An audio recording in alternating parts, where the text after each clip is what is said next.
Holly, we're ready to get started. Good afternoon, everyone. My name is Holly Johnson, and I'm the Associate Director for Columbia Global Freedom of Expression.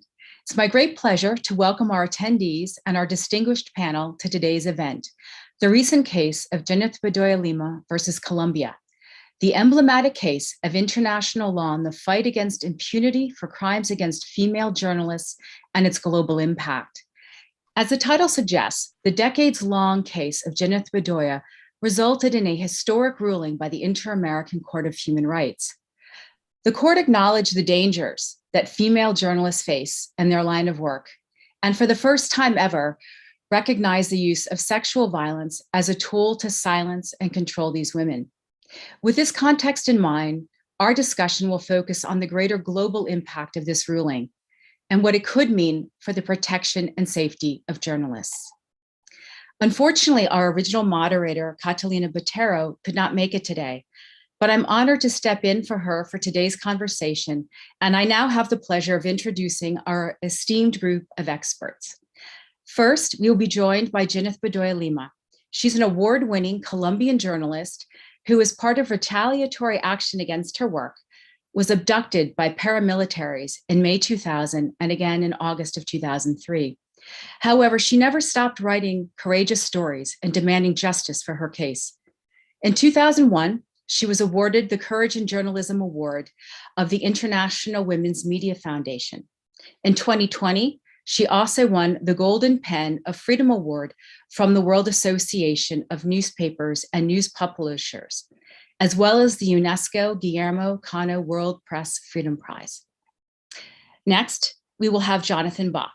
He is the Executive Director for Fundación para la Libertad de Prensa in Colombia, known as FLIP. FLIP has positioned itself to be one of the most important organizations in Colombia fighting for freedom of expression. A journalist by trade, Jonathan has led numerous regional missions to establish interinstitutional networks on issues such as the protection of journalists or guarantees for journalism. Then we will have Viviana Kristachevich, the Executive Director of the Center for Justice and International Law, known as CEJIL. She has litigated more than 200 cases before the Inter-American Commission and the Inter-American Court of Human Rights. And there's been significant progress for human rights thanks to her extraordinary work. And our final panelist is Joel Simon. He is the Executive Director for the Committee to Protect Journalists, also known as CPJ. CPJ is highly regarded for their valuable, urgent work that has saved lives and advanced the fight against impunity for crimes towards journalists and other arbitrary acts, including unjust imprisonment. He's also a fellow at the Tao Center for Digital Journalism at Columbia Journalism School, as well as a senior visiting fellow at Columbia's Knight First Amendment Institute. So thank you all for being here today. To kick off our discussion, each panelist will give a brief presentation on their analysis of the case and the sentencing. And then we will have a brief Q&A session where I will be able to ask the panel a few questions about their remarks. And with that, I will turn it over to our first speaker. Janeth, the floor is yours.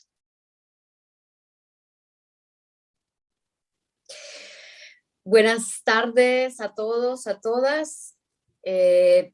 Gracias por este espacio. Quiero agradecerles por encontrarnos hoy para hablar de algo tan importante, no solamente para mí como sobreviviente de violencia sexual y de violencia de género, sino para todas las periodistas de la región, de nuestro hemisferio.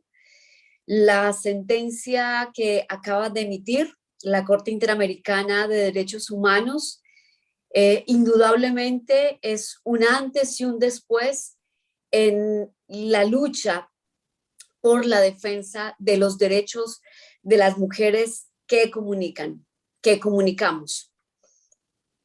Yo soy una periodista colombiana que lleva más de 25 años ejerciendo su profesión y lamentablemente en el 2000, cuando iba a hacer una entrevista en una cárcel en Colombia, fui secuestrada haciendo mi trabajo.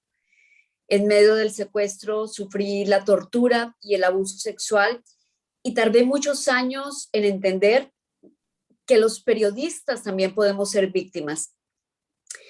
La sociedad nos ha inculcado que los periodistas solo debemos contar historias y debemos limitarnos a hacer nuestro trabajo de informar.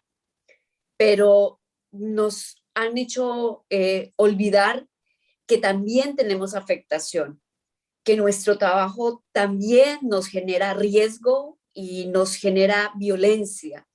Y en el caso de las mujeres periodistas, esta violencia es diferenciada.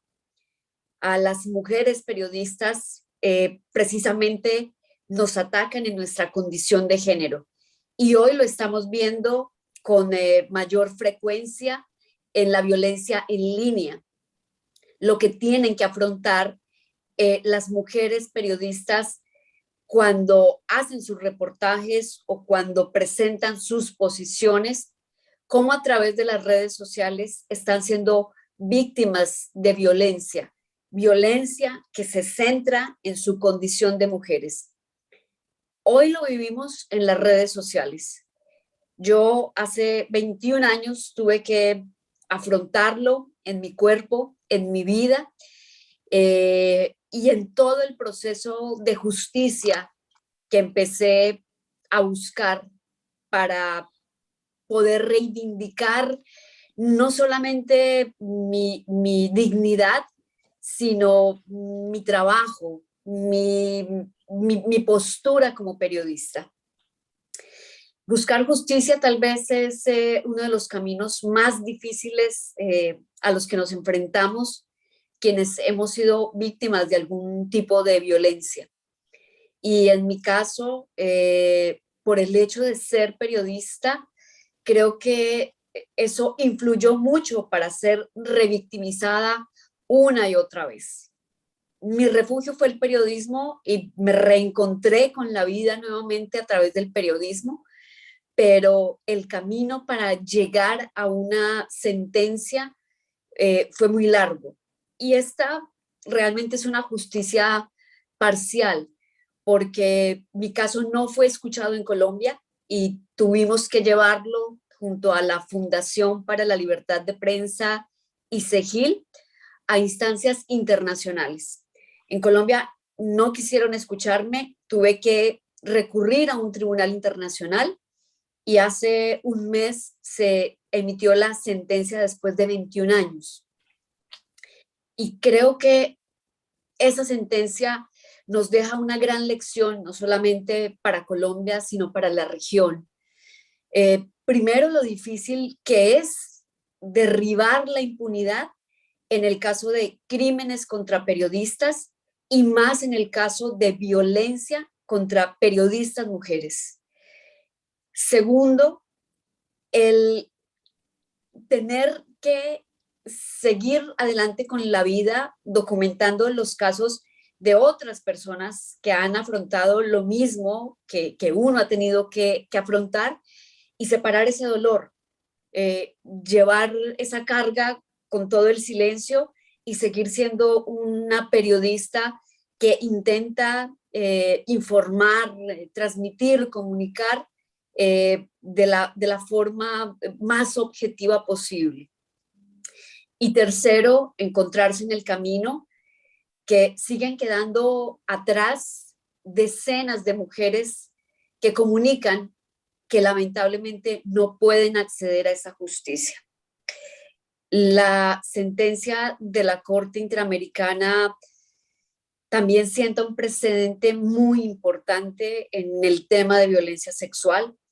Mi caso es el primer caso por violencia sexual que llega a un tribunal internacional en Colombia, pero también es la primera condena contra el Estado colombiano por violencia sexual. Y lo digo que siento un precedente importante porque creemos que ese tipo de violencia es el menos importante en medio de la impunidad.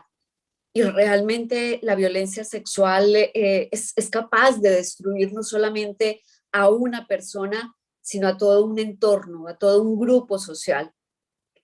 Y cuando un Estado no tiene presente la importancia de investigar y de castigar este delito, creo que se toca la columna vertebral de la sociedad. Yo en los últimos años me he dedicado a visibilizar ese tipo de violencia y en nuestra región, tanto en América Latina como en Canadá, como en Estados Unidos, encontramos casos muy difíciles de afectación por violación, por violencia sexual, que sigue abriendo unos abismos inmensos en el tema de impunidad. La sentencia de la Corte Interamericana le ordena a Colombia que se cree un centro de memoria, pero también de investigación para el periodismo. Y es un hito porque va a ser el primer centro de memoria en el mundo que va a estar enfocado directamente en violencia sexual. Tenemos muchos memoriales a nivel mundial sobre afectación contra seres humanos que han padecido violencia en medio de las guerras. Tenemos los memoriales de la Segunda Guerra Mundial, de los campos de concentración, los que hay sobre guerras como Vietnam o como la Primera Guerra Mundial, pero no hay un centro de memoria donde nos recuerde la gravedad de la violencia sexual y la gravedad de la violencia que afecta a las mujeres periodistas, y lograr esto a través de una sentencia es histórico para las mujeres en Colombia, pero también es histórico para nuestra región. Yo quiero concluir diciéndoles que cuando se empieza un camino para buscar justicia, muchas veces se cree que es imposible, muchas veces se llega a desistir de intentar buscar justicia. Muchas veces uno se rinde y trata de continuar su vida sabiendo que va a cargar la impunidad sobre los hombros por siempre, pero la Corte Interamericana hace un mes nos demostró que al final se puede seguir creyendo, pero sobre todo que lo que uno logra construir como periodista a través del periodismo, de comunicar, muchas veces es más valioso que cualquier sentencia que nos pueda dar justicia. Mi justicia se convirtió en transformar mi dolor y lo hice a través de la comunicación. Tal vez a quienes ordenaron mi crimen, a los autores intelectuales, nunca los vea en una cárcel, pero dejarle a mi país un centro de memoria, un fondo para apoyar a las mujeres que hacen periodismo, una sentencia que es una hoja de ruta para otros países que también enfrentan este tipo de violencia, creo que es el mejor resarcimiento. Darle voz a quienes han enfrentado violencia sexual, creo que es la mejor compensación a tanto dolor. Cuando comunicamos, cuando escribimos la historia sobre alguien en medio de una guerra o en medio de un hecho violento, muy pocas veces como periodista nos ponemos en los zapatos de esa persona de la que escribimos. Y yo lo entendí solamente cuando pasé de ser la periodista a convertirme en la noticia. Y les quiero dejar eso de reflexión. Cada vez que hagamos una historia, pensemos que de ese protagonista, de esa protagonista del que estamos escribiendo o del que estamos haciendo una nota, podemos llegar a ser nosotros mismos. Gracias. Thank you so much, Janet, for sharing with us your story and your personal insights. I think now we're going to move on to Jonathan Bach, who will say a bit about the litigation process.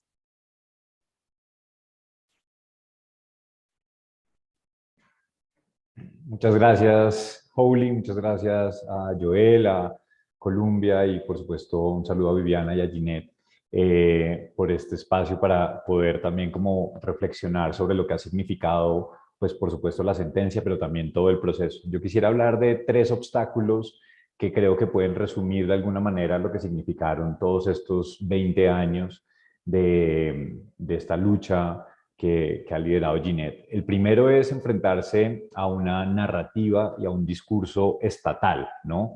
A esa narrativa de cuando hay involucrados funcionarios públicos o actores políticos en un crimen contra algún periodista, suele ser muy difícil enfrentar ese discurso oficial cuando hay un Estado que sistemáticamente niega sus responsabilidades en los ataques contra periodistas. Y creo que esto no solamente ocurre en Colombia, también lo vemos en otros países de América Latina, donde la fuerza que tienen los estados para negar cualquier participación en estos ataques es constante y es muy fuerte. Tiene un aparato de comunicaciones muy fuerte y eso yo creo que ha sido una de las luchas más difíciles y que no solamente inició en los días posteriores al ataque a Ginette, sino que se ha mantenido y se mantuvo incluso hasta hace pocos meses, cuando 20 años después y en una audiencia de la Corte Interamericana,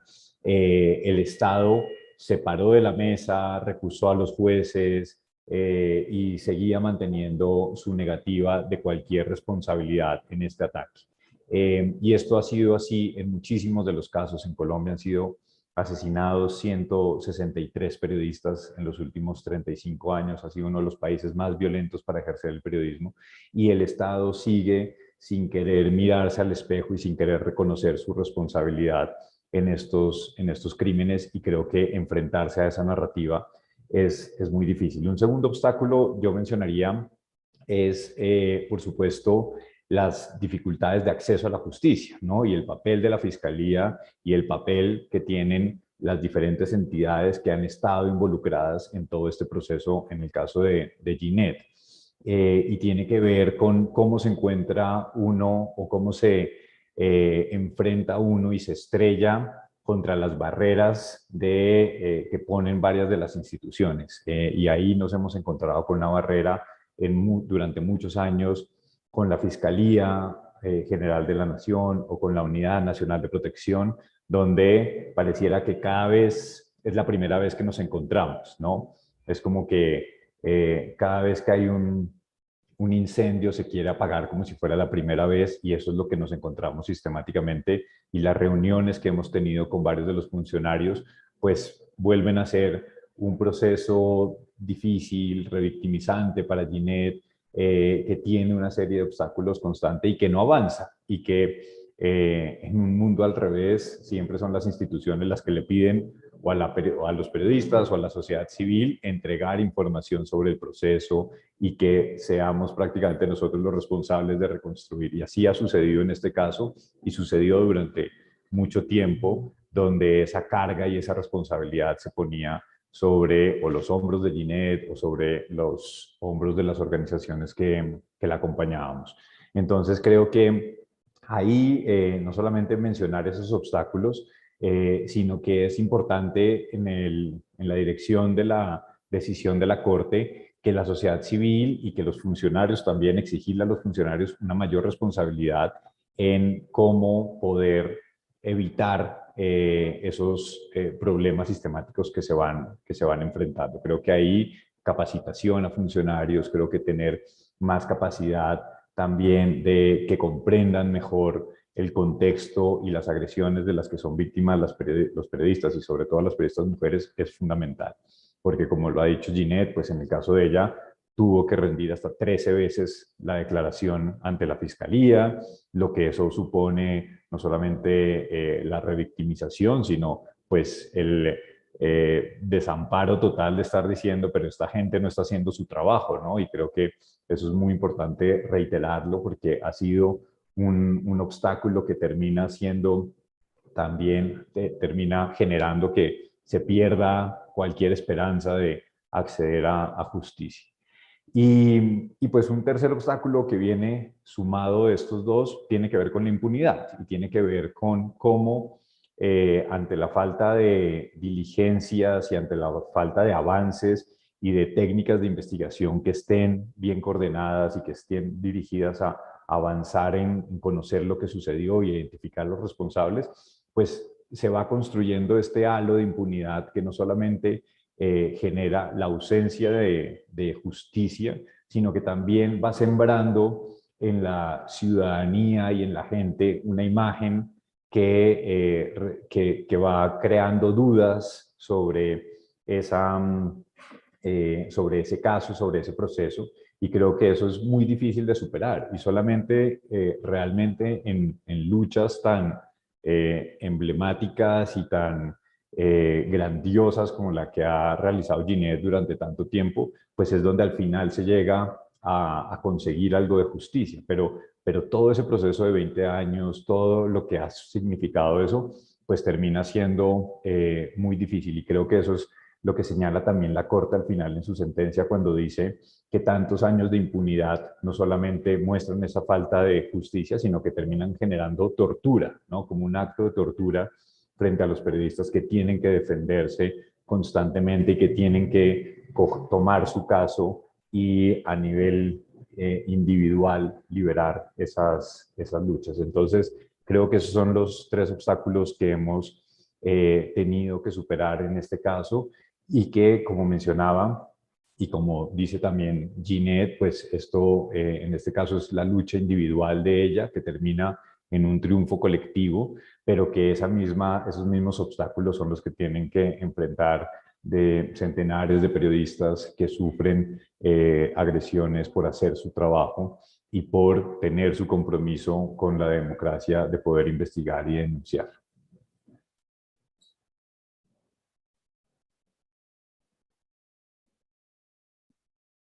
Thank you so much, Jonathan. And now we'll have a chance to hear from Viviana, who will explain a little bit more about the international litigation process.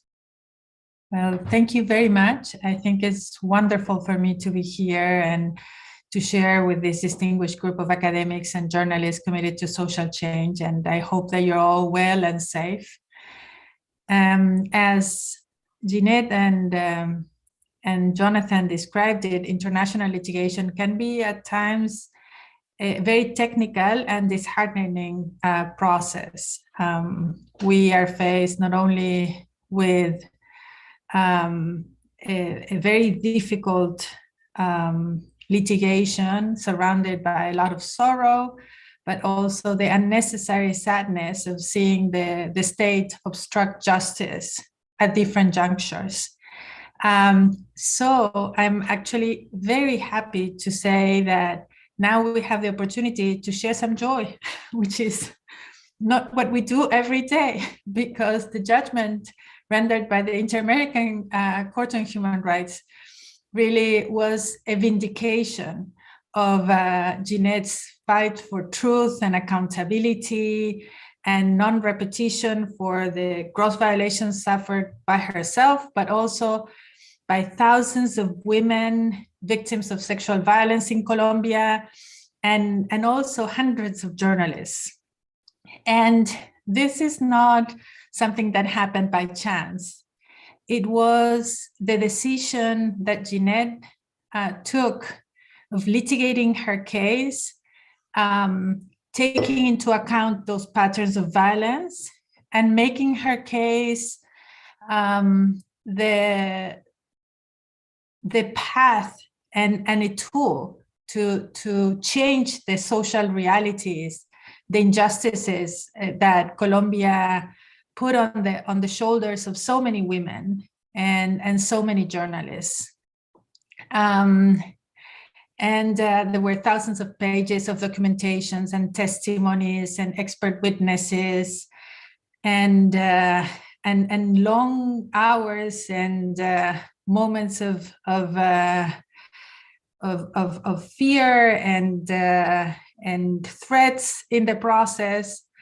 But this decision of doing it not only for herself, but for others, really shaped what happened. And the court says it in its judgment. The court recognizes some of the patterns of violence that occur in Colombia in terms of sexual violence in the armed conflict and using rape as a tool of war, but also the silencing of journalists, the killing of journalists, the harassment, the specificities of the harassment on women journalists and how that silencing can lead to the exclusion of women from public fora, and the role of impunity in perpetuating that violence and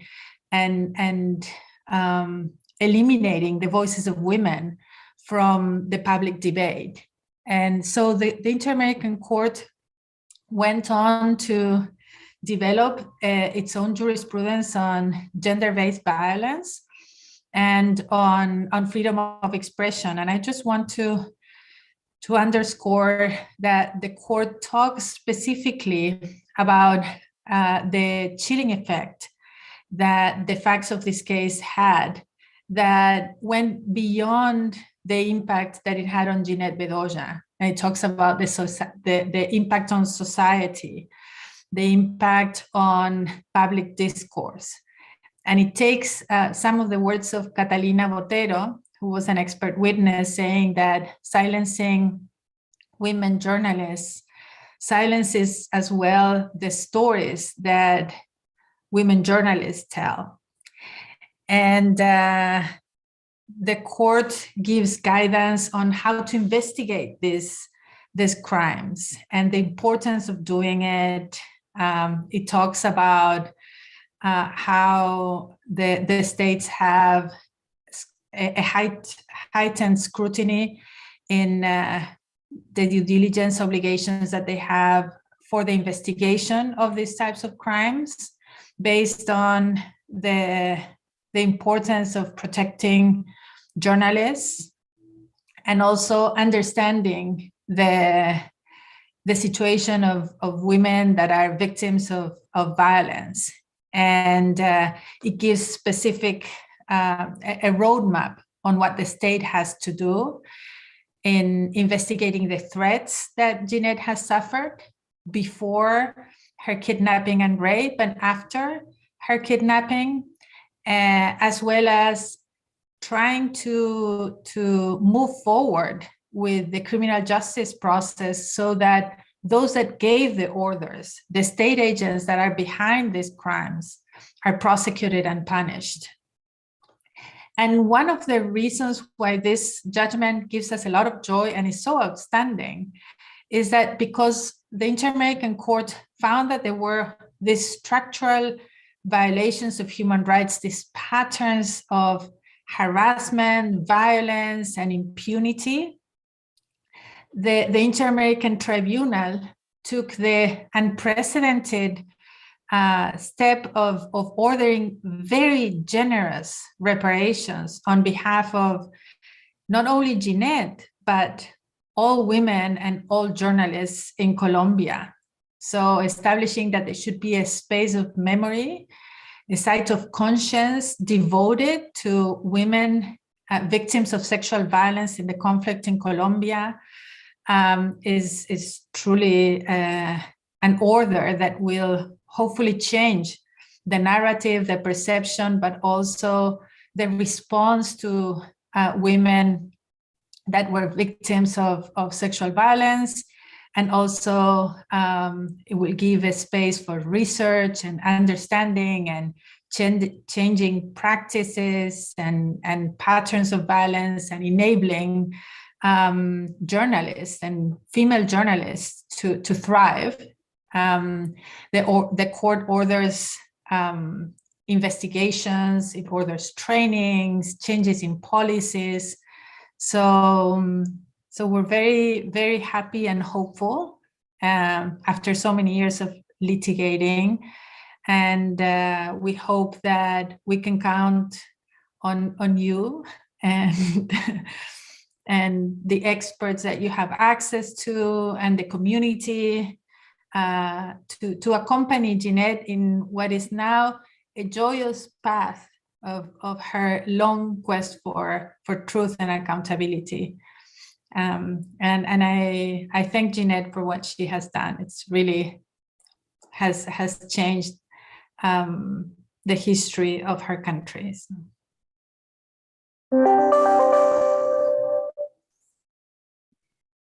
Thank you so much, Viviana. It is certainly an exciting moment, and we're hoping that courts around the world will respond positively and start to adopt these new, potentially new standards. And with that, we'll give the floor to Joel Simon, who's going to talk a bit about the global importance of the case, potentially for journalists.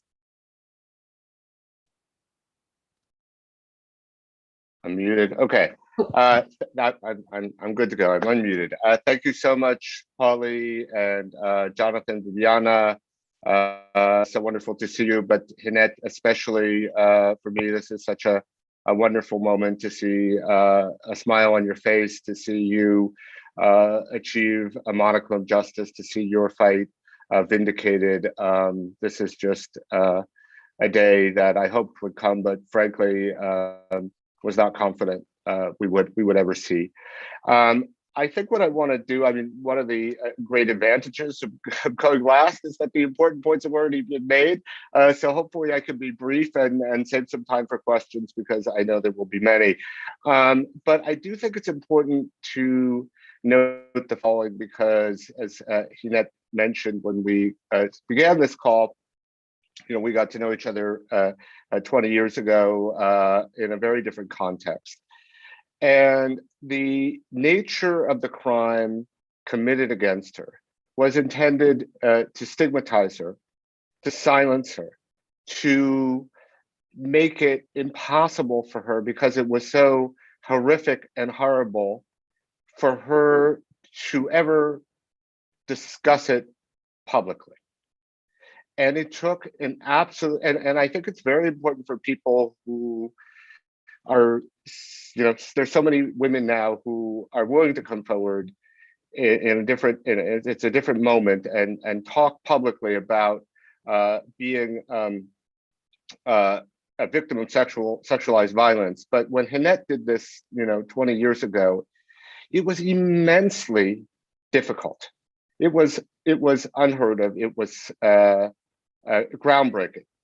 And so she carried that forward and created a new culture, I think, among women, among journalists, not just in Colombia, but in Latin America. And I think the reach has been global.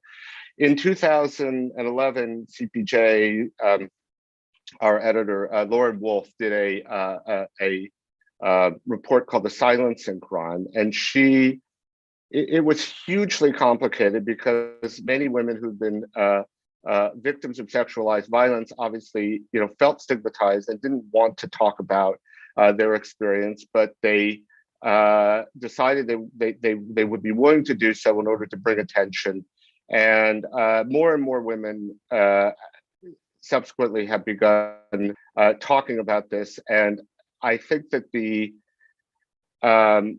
decision by the Inter-American Court has enormous normative importance in Colombia, in the region, and throughout the world, because it specifically addresses state responsibility and complicity, and it helps further destigmatize the crime for its victims and make it possible, I hope, for those who choose to come forward and share their experience.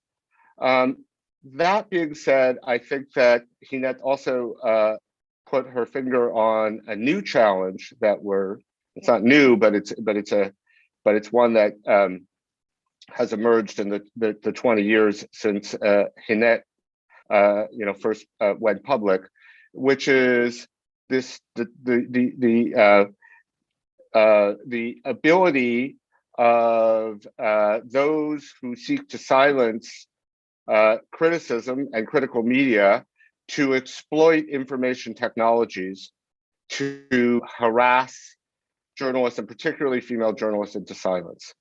It is a huge and complex challenge, but it's one that has been very effective, particularly in Latin America. And we see it everywhere. It is a global threat.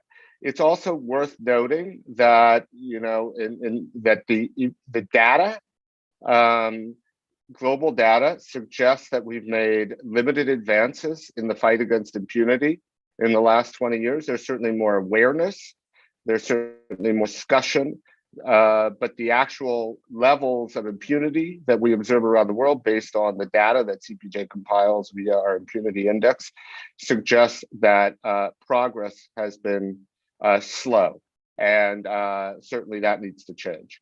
And of course, we have a record numbers of journalists imprisoned around the world. We have more journalists in prison today than we did 20 years ago, when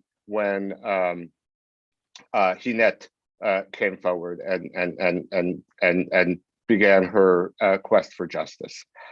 But one of the things I will note about that, and this is sort of a you know, perhaps a topic of discussion, is how do international how does international law change state behavior? And one of the things that I will note about journalists in prison around the world, it is not a particularly common phenomena in Latin America outside of Cuba. And there are many reasons for this, but I actually believe that one of them is the inter-American system and the clarity with which the Commission and the court have determined that incarceration violates the guarantees of the inter-American system. And the question is, how do we take rulings that are not around explicit state action, i.e. the imprisonment of journalists, but rather around state complicity or state failures to recognize and act on their responsibilities, i.e. in protecting the rights of journalists and pursuing vigorous investigations when their rights are violated, and recognizing their responsibility to protect women against sexualized violence. I think that's the challenge ahead of us, particularly in Latin America, but globally, is to take this ruling and create the new normative environment that it helps establish, and turn those norms into strategies for shifting state behavior, so that we actually start to see impunity rates decline, and states recognize the explicit responsibilities that they have. That's my hope going forward, and that, I hope, is the legacy of this groundbreaking decision and the amazing work that my fellow panelists have done. Thank you. Thank you so much, Joel. And while we have you on the floor, I will send my first question out to you. And I was wondering if we could dig a little deeper into what you were saying about some of these challenges in trying to set these as norms on the regional and international level. How do you think we can kind of go about doing that? There were some interesting aspects about the sentencing and the needs of the state now to enable some reparations for a broader group of journalists. So it's like two different levels. There's like the legal, and there's also sort of the social support level. How do we do that? Is that going to be through advocacy campaigns? Do we work with other regional courts? Do we need some additional soft law? So yes, and yes to everything. I mean, I think the thing about norms is that you need some spark that kind of shifts that draws attention and shifts people's sort of mental framework. And I think, this ruling can help provide that. But norms are created when different social actors build on the legal framework. So we have all the instruments here, if you think about it, to help shift normative framework, because it takes law and it takes strategic litigation. It takes advocacy groups like CPJ. It takes the academic and research community, Holly, which, if you don't mind, I will suggest that you represent, to promulgate and build consensus and share information and conduct additional research. And it also takes the media. The media has absolutely a critical role to play in the way they cover and the way they frame these issues and the way that society at large understands it. So not in an individual capacity, but as representatives, if you will, of various sectors, we have an opportunity, I think, to help, particularly working together and ensuring that we're coordinated to shift the normative framework. I will say this, though. That is a long-term effort. You have to be in it for a long time. You have to understand the time frame. But I think if we make that commitment, we can have an impact. That's great. Thank you, Joel. And next, I wanted to ask Viviana if you could sort of talk a little bit more about the sentence and how we can understand it in other contexts. And how do you go about now making sure that everything is implemented properly? Well, I think that there are different aspects of the sentence that really can have a global impact. One aspect is the obligations that states have, the positive obligations to prevent attacks against journalists and human rights defenders. That is very pertinent online and offline. And the court moves forward in elaborating on some of those standards and in how they're linked to freedom of expression, but also access to justice. You need journalists to be free from undue pressure and protected from risks, and those that are harassing them prosecuted, so that you can have a truly plural debate. And so I think that's critical from the sentencing of the court. The court also talks about threats. Threats is really one of the ugly ducklings of human rights violations.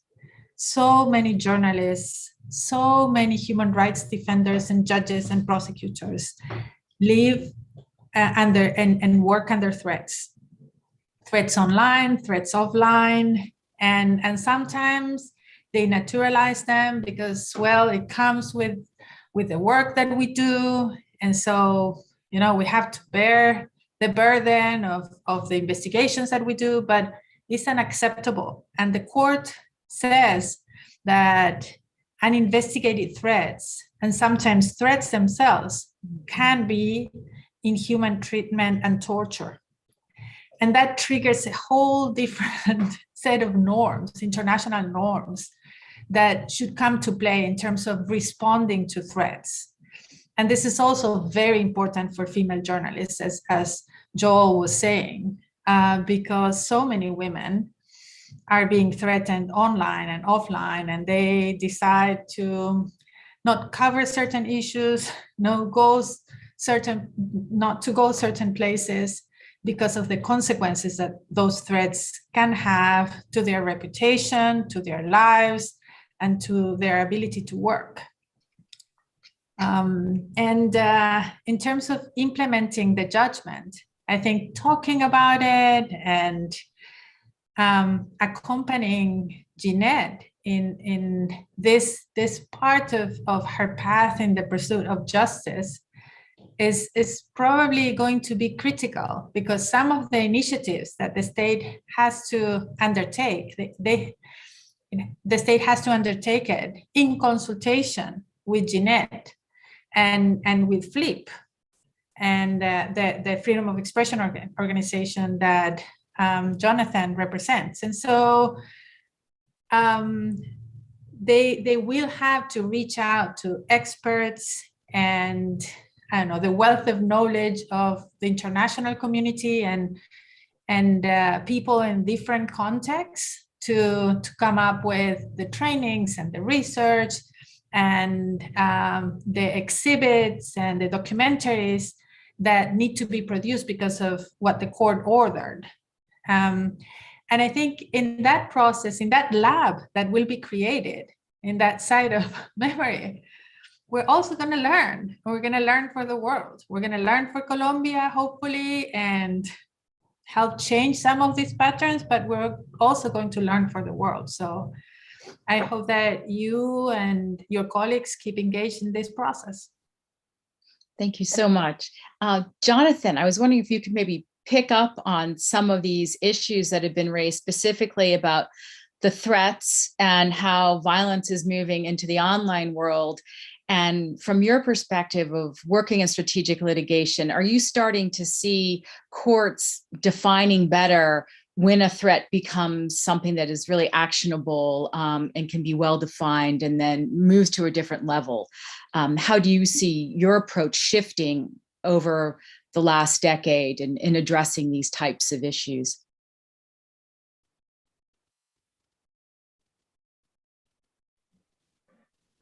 Sí, yo creo que sin duda, y recogiendo las palabras que mencionaba Viviana, pues es muy importante como que esta sentencia, y así lo entendemos, sea una hoja de ruta y una oportunidad para poder finalmente tener herramientas más sólidas que nos permitan abordar la violencia contra periodistas de una manera más amplia y un entendimiento más integral, y precisamente tiene que ver con esa violencia en línea. Yo creo que es uno de los temas que en Colombia particularmente tiene un subregistro muy alto y le falta avanzar también en poder tener mayor capacidad de investigación y de análisis y de identificar también cómo son estos ataques coordinados cuando se busca desprestigiar o cuando se busca pues, inhibir a algún periodista y particularmente a periodistas mujeres.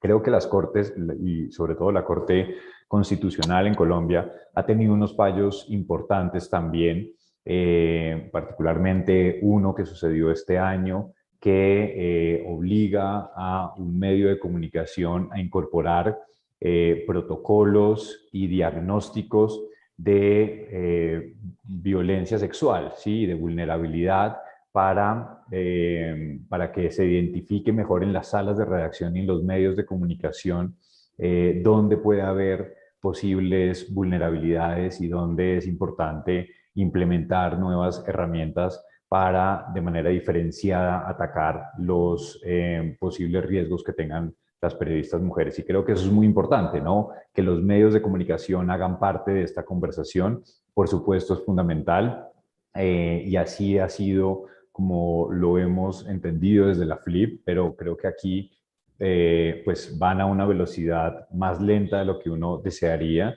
pero se va avanzando, y yo creo que eso es un aspecto muy importante para destacar también, que pues a partir de decisiones judiciales se generan unos avances que de otra manera sería muy difícil que ocurrieran. Creo que en ese sentido es ese mismo espíritu que creemos que la decisión de la Corte Interamericana puede generar también, no solamente, por supuesto, que el Estado se mueva, sino que eso genere también como unas réplicas y se ocurran unos movimientos también en otros niveles, por supuesto, medios de comunicación o periodistas o organizaciones de la sociedad civil.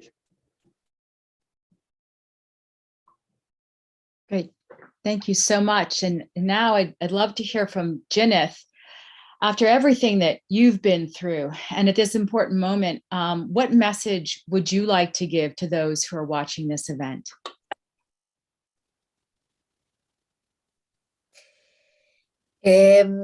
Como lo decía antes, ha sido un camino muy largo y difícil. Ser sobreviviente, sobre todo sobreviviente de violencia sexual, te marca la vida de por vida, para siempre. Creo que es muy difícil poder llegar a superarlo algún día. y quienes son sobrevivientes de violencia sexual entienden de qué les estoy hablando. Creo que lo importante de todo este proceso es entender que a través de la transformación del dolor se puede llegar a una meta que no solamente te ayude a ti, sino que ayude a miles de personas. Eso fue lo que yo intenté hacer con mi caso, lo que intenté hacer con mi trabajo, lo que sigo intentando hacer con mi activismo. Y muchas veces se critica a los periodistas y a las periodistas porque se les dice que el periodismo y el activismo no es compatible. Y yo les quiero decir que el activismo a través del periodismo a mí me salvó la vida.